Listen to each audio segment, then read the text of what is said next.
Gold, trusted gold buyers. మీరు తాకట్టు పెట్టిన బంగారాన్ని విడిపించి ఈ రోజు ఉన్న మార్కెట్ ధరకు కొనబడను. వచ్చేసావా తల్లి? ప్రయాణం బాగా జరిగిందా తల్లి? ఏం బాగా నాన్న, బస్సు 3 సార్లు ఆగిపోయింది, బండి 4 సార్లు గోతులో పడిపోయింది. ఎక్కింది రాయుడు గారు అమ్మాయిని తెలుసుకోలేని ఆ బస్సుని బండిని పెట్రోల్ పోసి తగలెట్టినా తప్పులేదనిపించింది. మరోసారి అలా జరిగితే ఆ పని నేనే చేసేస్తాను. అమ్మ ఎలా ఉంది? వయసు మళ్ళీనా తిరగలి రాయిలా తిరుగుతూనే ఉంది, ఎంత తిన్నా అరుగుతూనే ఉంది. హాయ్ పంతులు గారు. కులాసాయనే ఉందమ్మా, నువ్వు దాని జోలికి పోకుండా ఉంటే నిక్షేపంగా ఉంటుంది. ఏమిటి లింగం గారు, వేళ తప్పకుండా మీరు తాగడం తప్ప మీ ఆవిడ నెల తప్పడం గురించి? చిన్న పిల్లవి, అంత పెద్ద విషయాలు. మీ అంత పెద్ద కాకపోయినా నేను పెద్ద మనిషి అయిందానేనండి. అలాగేనమ్మా, ప్రయాణంలో బాగా అలసినట్టున్నావు, వెళ్ళి నీళ్లు చూసుకోమ్మా. లింగం గారి పెళ్ళవే ఇంకా నీళ్ళాడలేదు, పెళ్లి కాని దాన్ని నేను నీళ్ళోసుకోవడం ఏంటి? అబ్బా, మొత్తానికి ఎలాగైతే అందరినీ ఓ దులుపు దులిపేసిందయ్యా. ఏమిటో పిచ్చి పిల్లంతా వాళ్ళ అమ్మ పోలిక. ఆవిడ కూడా పోయే వరకు ఏదైనా విషయం వస్తే తమాషగా ఓ దులుపు పోయేది. ఈ దులుపుడు వ్యవహారం ఉంది చూశారు, ఇది కుటుంబానికి ఎంతో శుభప్రదం అని శాస్త్రాలు ఘోషిస్తున్నాయి. దండాలండి. రారా గంగులు, మా వామద్దు పట్నం చెప్తూ పారం తెగిలొచ్చాడండి, తమకి ఇచ్చేద్దామని వచ్చానండి. తీర్పు నీ తరపున చెప్పామని ఆనందంతో పారినట్టుకొచ్చారు. నీ పేరు చెప్పే పుచ్చుకుంటాం. ఎందుకు వస్తానండి. నమస్కారం నాయుడు గారు. రావయా, కూర్చో. రోజంతా కనిపించకపోయినా గ్లాసులు వచ్చేవాళ్ళకి వచ్చి కూర్చుని పోతావు చలపతి. మహర్జాతకం లాగా వారిది మందు జాతకం అండి. ఏమిటి బొంద జాతకం? రాయుడు గారి స్కీమింగ్ ప్రకారం పట్నం వెళ్ళి ఆ యానాద్రావుడి పొలం చెక్కను నొక్కేయడానికి కోట్ల చుట్టూ తిరగలేక తెస్తున్నా. నువ్వు ఎక్కడ తెస్తావు? ఏదో పారిని మింగేవు అంటే మళ్ళీ బతికేస్తావు. వెళ్ళిన పని అయిందా? లాయర్ గారికి 4 డబ్బులు కనిపించి పని జరిపించాను. రాయుడు గారు తలుచుకుంటే జరగనే ఉంది. వారు ప్రభువులు, వారికి తెలియకుండా ఈ ఊళ్ళో ఎవరు చావడానికి లేదు, బతకడానికి లేదు, ఈ ఊరి నుంచి బయటికి పోవడానికి లేదు, పొరుగురు వాళ్ళు లోపలికి రావడానికి లేదు.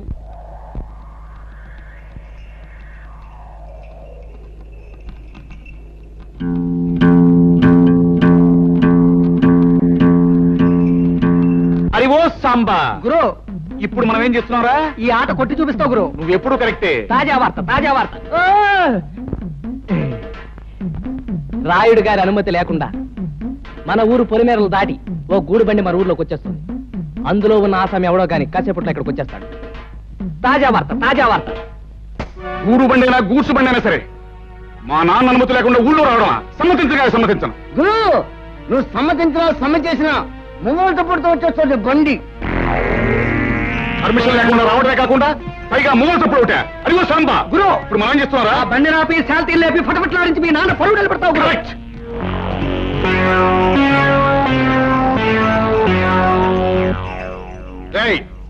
బండిలో పడుకున్న బాట్కోనాయాల పర్మిషన్ లేకుండా ఈ ఊళ్ళో కాలెడితే తలగిరిపోతుంది, తెలుసా?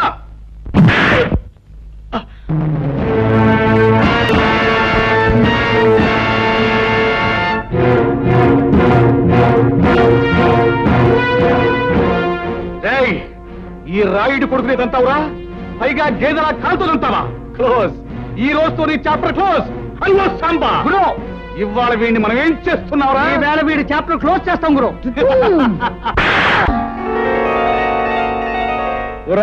రాయుడు కొడక, ఈ ఊరే కాదు, ఈ దేశంలో ఏ ఊరు కూడా ఎవడబ్బ సొమ్ము కాదు. కనుక వచ్చేవారికి అనుమతులు పర్మిషన్లు అక్కర్లేదు. కానీ మా ఊరి పద్ధతి ఏ పద్ధతి అయినా ఈ వేళ నుంచి మారి తీరాలి. ఎందుకంటే మనం దిగాం కనుక. అరివో సాంబా గురు, ఇప్పుడు మనం ఏం చేస్తాంరా? మా గిరిబాబును వదిలేస్తావు గురు. Not correct, not correct.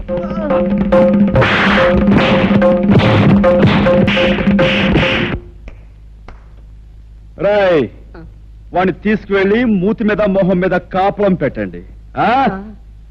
Right. 100 200 వేసుకో బాబా, తొందర వేసా.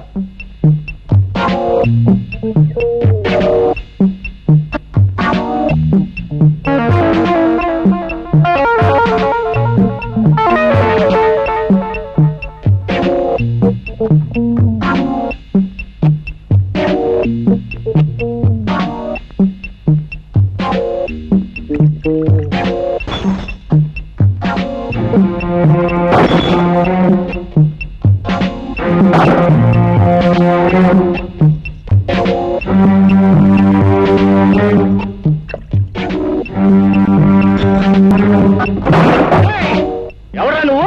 నిన్ను చెడుగు చేస్తాను. ఈ స్థలం తాలూకా యజమాని అనుమతి లేకుండా నువ్వు ఇక్కడ సారా కొట్టు పెట్టినందుకు నిన్ను ఫుట్బాల్ ఆడించేస్తాను. ఏరా పరగడుపునే ఫుల్లుగా పుచ్చుకుని వచ్చావా? స్థలం యజమాని అంటున్నావు, ఇక్కడి నుంచి నోరు మూసుకుని వెళ్ళకపోతే అది అలా నోరు మూసుకో. చూడు, ఈ స్థలం నాది, ఈ ఇల్లు నాది కాదని ఎవరైనా అన్నాడే అనుకో, వాడి తలకై లేచిపోద్ది. నువ్వు నీ సామాన్తో అరగంటలో ఇక్కడి నుంచి ఖాళీ చెయ్యకపోతే నిలువున చీరేస్తాను. సంజే?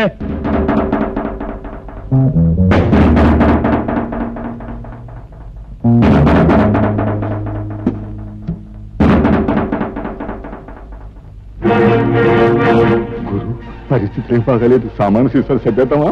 రే తాడు చెట్టు నా కొడక, ఊరు పెరుగులేనో ఎవడో కొట్టు ఖాళీ చేయమంటే చేస్తామంటారా? ఏంటి గురు, పళ్ళు రాయ కొట్టాను, టేబుల్ అన్ని ఎలిగి కొట్టాను. అరగంట పూర్తివాడు అదే చేస్తాడు. నోరు మీద గాడిద. రే భద్రన్న కొడక, అలా గట్టుకడా పకీర్గాడు వాడు మనుషులు ఉంటారు. వెనక దాన్ని పోయి తొందరగా తీసుకురా. ఇంకా మీకు 8 నిమిషాలు టైం ఉంది. ఇదిగో నా దగ్గర 2 సిగరెట్లున్నాయి. ఒక్కొక్కటి కలుసుకోవడానికి 4 నిమిషాలు పడుతుంది. ఈ 2 సిగరెట్లు కలుసుకుని నేను గృహప్రవేశం చేస్తాను, గుర్తుంచుకో.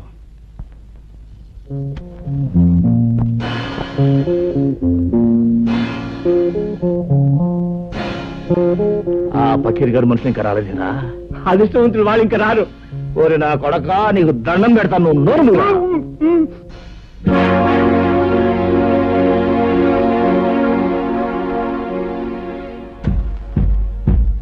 రాయ్ సారా కొట్టు, 2వ సిగరెట్ కూడా వెలిగిస్తున్నాను.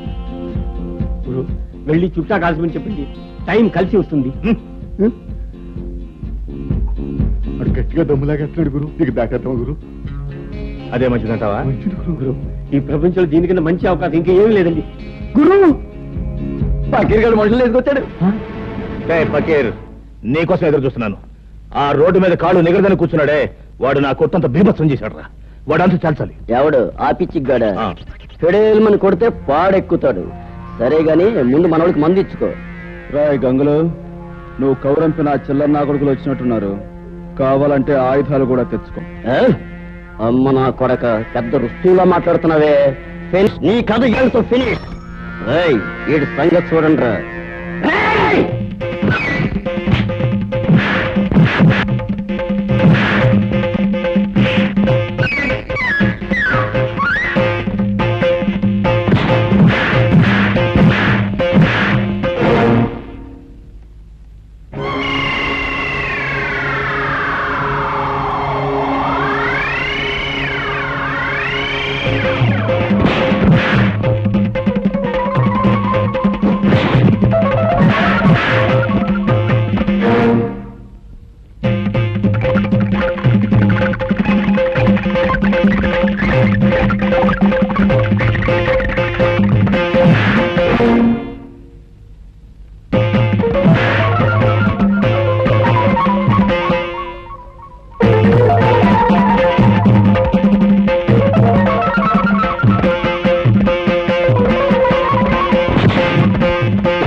ఇల్లు ఖాళీ చేశారా? రేయ్, ఇంకా నేనున్నాను రా.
అమ్మో ఏమిట్రా ఏమిటి పెళ్ళం లేచిపోయిన వాళ్ళ ఏం అమ్మో జరిగింది? కాసులో ప్రాణం పోయిండాల్సింది బాబోయ్.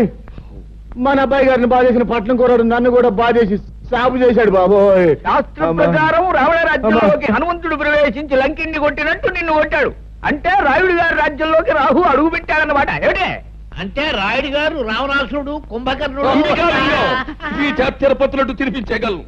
అలాగే కురలేదు అనుకుంటున్నారేమో. సర్లే ఒరే రాముడు, అయ్యా గౌడుకి ఎదురా మేస్తూ ఇంట్లో ఉండడమేనా జబ్బ పుష్టామైనా చూపించడం ఉందా? ఆ గంగులు గారితో వెళ్ళి ఆ కుర్రబెద్దమని పట్లాడించేసి మట్టి కనిపించేసి ఇది రాయుడు గారి దెబ్బ అని చెప్పినారా? అలాగే అయ్యా. ఏమిటి ఆ పట్నం నుంచి వచ్చినవాడు మా అన్నయ్యని దులిపేశాడా? అవునే, ఈ మధ్య మీ అన్నయ్యకి మరీ పొగరెక్కింది. ఏయ్, పొగరు మా వంశ లక్షణమే. మా అన్నయ్య రౌడీ, రాలుగాయి, తుంటరి. అందుకు వాణ్ణి మా నాన్న కొట్టాలి, తప్పదంటే నేను తన్నాలి. అంతేగాని ఎవడో పరాయి వాడు వచ్చి పెద్ద హీరోలాగా దరదలాడిస్తాడా? వాడెవడో నాకు తగలాలే. ఒక్క దులుపు దులిపే. అయ్యా, శాస్త్ర ప్రకారం మన రావుడి గారి కండలకి ఆ కుర్రవాడు గుండు లేక పిండు అయిపోయి ఉంటాడు. ఏమిటి తౌడైపోయి ఉంటాడు. ఏమిటి రాముడు గారు కూడా? అయ్యా నాకేం తెలియదండి. ఈ లోపలికి వెళ్ళేది అన్నాడండి. అంతే, దీపావళి అవుట్లోకి పెద్ద మోత వచ్చింది. తిరగొచ్చిన కళ్ళ దగ్గర పడి ఉన్నాడండి. ఇలా ఈడ్చుకొచ్చేసాను. అచ్చం నాకు అలాగే తగిలిందన్నా. ఏడ్చావే సన్నాస సన్మానం అనుకున్నావా తలుచుకు సంబరపడిపోవడానికి? ఆంధ్రదేశంలో ఇన్ని పల్లెటూళ్ళు ఉండగా ఆ కుర్రాడు ఈ ఊరే ఎందుకు వచ్చినట్టు, ఆ ముసలయ్యగాడి ఇల్లే ఎందుకు కొన్నట్టు, అది ఆలోచించాలి. తమరు లేచి రాజు వెడల రవితేజములు అలరగా అన్నట్టు అక్కడికి వెళ్లి ధ్వజస్తంభంలాగా నిలబడి కళ్ళు ఎర్ర చేశారంటే తనే వచ్చి మీకు ఆమె పడిపోతాడు.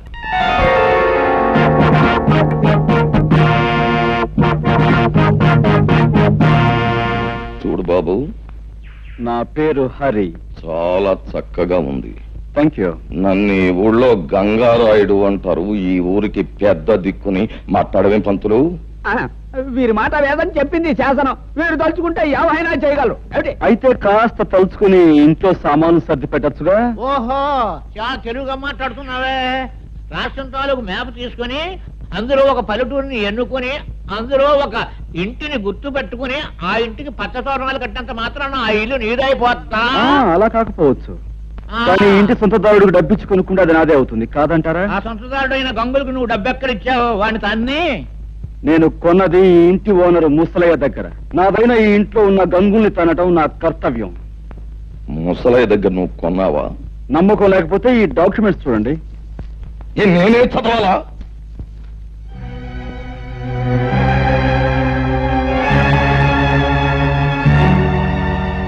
చూడండి లింగం గారు, మీకు మరో శుభార్త.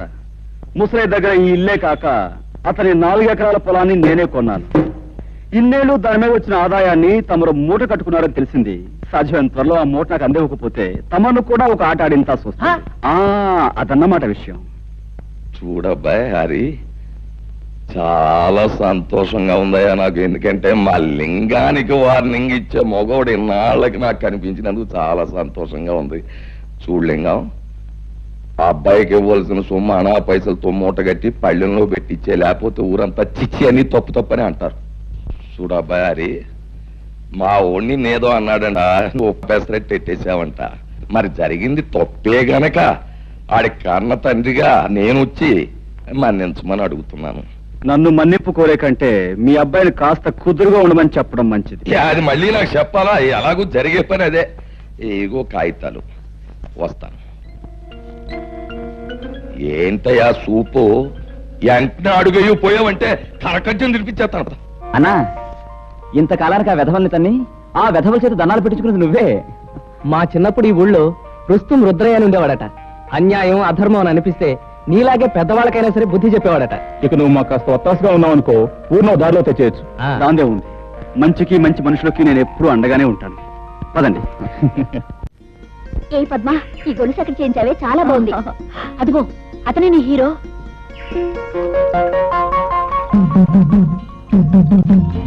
చాక కాదు, చూపులకు హీరోలాగే ఉన్నాడు కదే. ఆగండి, ఈ హీరో గారి జోరేమిటో తేల్చేస్తాను. ఏయ్, నిన్నే. నిన్నే ఏమిటి? పేరు తెలియకపోతే అడిగి తెలుసుకోవాలి. నీ పేరేంటి? ఊళ్ళో మారుమోగిపోతోంది, వినలేదా? సరే, ఏదో ఆడపిల్లవి అడిగేవి కాబట్టి చెప్తున్నాను. పేరు హరి. హరైతే గిరైతే ఇక్కడ మగాళ్ళు స్నానం చేయకూడదు. ఓహో, అంటే ఆడవాళ్ళు మాత్రమే చెయ్యాలా? అయితే చెయ్యి, చూస్తాను. లేదు ఆడ మగ ఇద్దరు కలిసి చేయొచ్చంటావా? నువ్వు దిగు, ఇద్దరం కలిసే కానిద్దాం. మాటలు తిన్నగా రాని. నేనెవరనుకుంటున్నావు? వంపులు సొంపులు పొగరు వెగరు సమపాళల్లో ఉన్న ఆడదాని అనుకుంటున్నాను. రైటే కదూ? ఆ రైట్ మాట అలా ఉంచు. ఇక్కడ స్నానం చేయడం రాంగు. ఇది మంచినీళ్ల రేవు. ఓహో, అలాగా. అయితే ఓ పని చేయి పాప, ఇది ఏ రేవో ఎవరు ఎందుకు ఉపయోగించాలో మీ బాబుతో చెప్పి ఒక బోర్డు రాయించి మీ అన్నయ్య చేతికిచ్చి ఈ గట్టు మీద రాత్రి పగలు కాపాకాయమను. అతని కాలక్షేపంగానూ ఉంటుంది, ఈ ఊరు కొత్తగా వచ్చిన వాళ్ళకి ఉపయోగంగానూ ఉంటుంది. ఉంటాను. చూడు, ఆ బోర్డు మీద అక్షరాలు నీ మొహంలా అందంగా ఉండేలా రాయమను. వస్తాను, గజ్జల గుర్రం.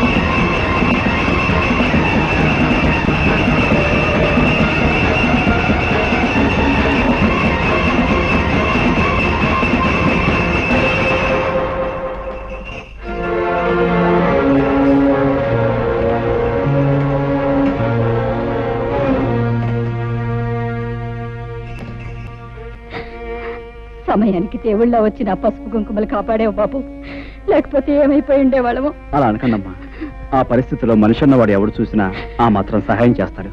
నీకు తెలియదు బాబు, ఈ ఊరు మమ్మల్ని వెలేసింది. మాకెవరు సహాయం చేసినా ఈ ఊరి పెద్దలు వాళ్ళ మీద కక్షి కడతారు. ఊరు నుంచి వెలేసేంత నేరం మీరేం చేశారు? మంచితనం రాజ్యం చేసే చోట చెడ్డతనం నేరం అనిపించుకుంటుంది. చెడ్డతనం రాజ్యం చేసే చోట మంచితనం నేరం అవుతుంది బాబు. నిజమే, మరీ మంచితనాన్ని ఈ లోకం భరించలేదమ్మా. అందుకే గాంధీని కాల్చేశారు, యేసుని సిలువు వేశారు, అలాగే మిమ్మల్ని వెలివేశారు. మనసు నొప్పించే మా గొడవ ఇప్పుడు ఎందుకులే బాబు. అన్నట్టు అడగటమే మర్చిపోయాను, నీ పేరేమిటి బాబు? హరి. నేను వస్తానమ్మా. ఒక క్షణం కూర్చో బాబు, ఇప్పుడే వస్తాను. అమ్మాయి అమ్మాయి పార్వతే, పార్వతమ్మ తల్లి, నా అల్లుడికి ప్రాణం మీదకి వచ్చిందట్టుగా. ఎట్టున్నాయ్యా? ఇప్పుడు ఆయనకి బాగానే ఉందండి. నా బాబు, నా బాబే, నువ్వా నువ్వా నా అల్లుడిని కాపాడింది? నాయనా, ఆ 7 కొండల వాడు, ఆ అలివేల మంగమ్మ నిన్ను చల్లగా చూస్తారయ్యా. ఏమ కన్న బిడ్డవో, నువ్వు సమయానికి వచ్చి ఆదుకోకపోతే నా బిడ్డగతి ఏమైపోయేది? చిన్నాడువైనా నీకు చేతులు ఎత్తి దండం పెట్టాలయ్యా. అంత మాట అనుకో, నేను ఏ తల్లి కనబెట్టినైనా నీకు మాత్రం మనవడినే అమ్మమ్మా. ఓరి నీ అమ్మ కడుపు చల్లగా ఎంత మాట చెప్పారా? అమ్మా వచ్చావా? వచ్చానమ్మా, దేవుడు నిన్ను చల్లగా చూశాడు. తీసుకో బాబు. వద్దండి. తేనవయ్యా. అమ్మా నేను వెళ్ళొస్తాను. అమ్మ కాసేపు కూర్చోవే. కాసేపు కూర్చోటమేంటే, ఇంటికాడ నీ కూతురు వాళ్ళ అయ్యి అట్టా ఉందని లబోది ఇవ్వని ఏడుతా ఉంటది. ఇప్పుడు నేను వెళ్ళి ఆయన లక్షణంగా ఉన్నాడని చెప్తే అప్పుడు కాస్త కూడదండి. అదేంటమ్మా, అక్కడ బాధపడే కంటే ఒకసారి చూసి అదంతా పెద్ద బాగోతుందిలే అయ్యా. ఎక్కడికే పెడుతున్నావు? అది కాదండి, మా నాన్నగారికి పెద్ద గండం తప్పిందట. ఒకసారి వెళ్ళి పరామర్శించడానికి ముసలు వెళ్ళింది కదా, ఊరంతా కట్టకట్టుకుని వెళ్ళక్కర్లేదు, లోపలికి వెళ్ళి. ఎవరు వెళ్ళినా వెళ్ళకపోయినా కన్న కూతురిగా నేను నిన్ను కట్టుకున్నవాడిని. నీకు ఇప్పటికి 1,00,000 సార్లు చెప్పాను, నువ్వు నీ పుట్టింటికి వెడితే మళ్ళీ ఈ గడప దొక్కాల్సిన అవసరం ఉండదని. రాయుడు వెలేసిన వాళ్ళందరినీ నేను వెలేశాను. నీకు నీ వాడు కావాలో నేను కావాలో తేల్చుకో. బాబు, హరిబాబు, ఈ ఊరు మొత్తానికి నేనే ఏకైక సాకల్ని. రాయుడు గారి బట్టల కానించి పాలేరు రాముడు బట్టల దాకా నేనే ఉతుకుతా. మరి నీ బట్టలు కూడా వేసుకో. అక్కర్లేదు, నా బట్టలు నేనే ఉతుక్కోగలను. పోహారిని బాగా గంజెట్టి ఇస్త్రీ చేసిన పంటలలాగా ఉన్నావు. నువ్వు మనుషుల్నే కాక బట్టలు కూడా ఉతుకుతావా? శబాసానికి రాడు పో.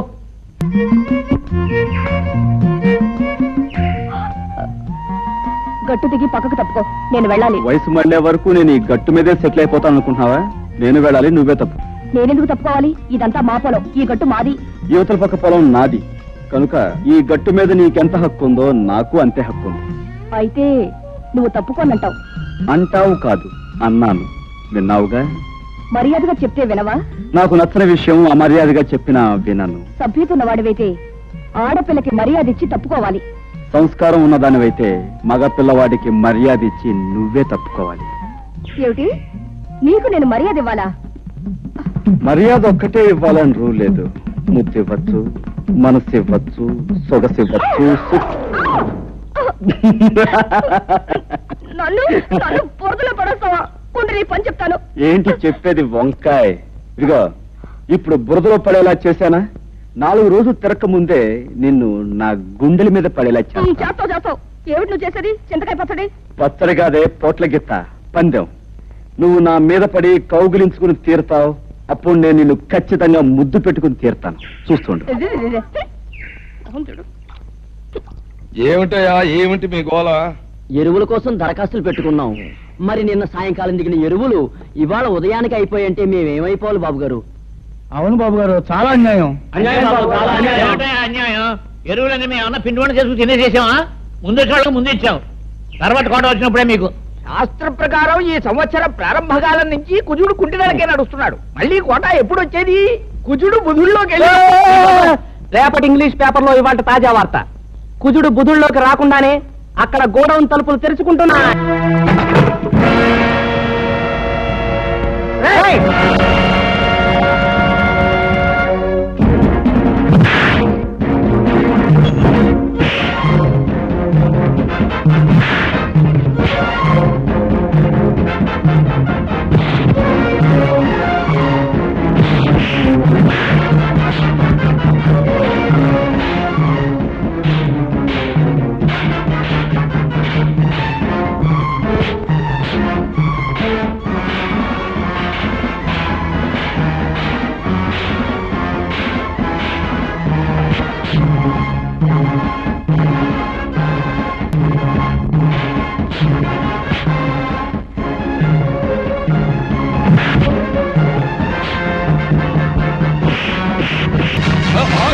ఏంటి ఏంటి అల్లరి? అల్లరి కాదు రాయుడు గారు, మీ ఆధ్వర్యంలో జరిగే అన్యాయాన్ని అరికట్టే కార్యక్రమం. ఏంటి నా ఆధ్వర్యంలో అన్యాయమా? నాకే అర్థం కావట్లేదు. మీకు అర్థం కాకపోవచ్చు, కానీ లింగానికి పూర్తిగా అర్థమై తీరాలి. పేద రైతులు చదివితే ఎరువులు అయిపోయాయని చెప్పాడు ఈ పెద్ద మనిషి. మరి గొడవలో దాచిన సరుకంతా ఎవరి కోసం చెప్తే విని ఆనందిస్తాం. ఏమయ్యా లింగం, నాతో కూడా ఎరువులు అయిపోయాయనే చెప్పావు, మరి ఆ మూటలన్నీ అలా దాచుంచావు. అదేంటండి బాబు, తమతో చెప్పాకే. అదేంటండి తెలియనట్టు నూరెత్తే ఉంటారు. ఇదే కుర్రోళ్ళ చేత ఇక్కడే గోయిదేంచి కప్పెట్టించేస్తా. మంతులా అయ్యా ఒక్క కాపుగా చూడారి బాబు, నీలాగే నేను అన్యాయాన్ని అధర్మాన్ని సహించలేను. మా లింగం పేద రైతులను ఇలా మోసం చేస్తున్నాడని నాకు ఇప్పుడే తెలిసింది. ఇంకెప్పుడు ఇలా జరగనివ్వను. ఇప్పుడున్న ఎరువులన్నింటినీ పేదలైన రైతాంగానికి వెంటనే పంపిణీ చేయించేస్తాను. చాలా సంతోషం, మీరు మంచివారని విన్నాను. ఇప్పుడు మీ మాటల ద్వారా అది నిజమని తెలుసుకున్నాను. పునరావు, మనం వచ్చిన పని పూర్తయింది, వెళదాం పదండి. ఇది ఎక్కడ దారుణం అండి? దాచి ఉంచు, బ్లాక్ లో అమ్ముకుందామని చెప్పింది మీరేగా. అందరి ముందు నన్ను వ్యర్థం చేశారు. అబ్బా, మరి ఊరికి అలా గిజ్జు పోకయా? ఆ కరోనా కొడుకుల ముందు మొత్తం అంతా ఎదవలం అయిపోవడం ఎందుకు? నిన్ను ఒక్క చెప్తే సరిపోద్ది కదా అని అలా అన్నావు. And for more videos, please subscribe to iDream. Please subscribe to iDream. Please subscribe iDream. And please subscribe to iDream. For more videos, subscribe to iDream. please like, share and subscribe to the channel. Congratulations, iDream. Subscribe to iDream. Subscribe to iDream. So subscribe to iDream Media. iDream ki iDream team andarki huge congratulations. Please subscribe iDream Media. Please subscribe to iDream. Subscribe iDream. Please subscribe to iDream. iDream అంటే నా కళల channel subscribe చేసుకున్న నోరు తిరుగుతలేదు. మీరైతే గంట గుర్తు కొట్టండి. For more such videos, please subscribe to iDream. Subscribe to iDream. Please subscribe to iDream. Please subscribe iDream Media. Please do subscribe to iDream. Please subscribe to iDream Media. For best entertainment and information, please subscribe iDream. And don't forget to subscribe to iDream.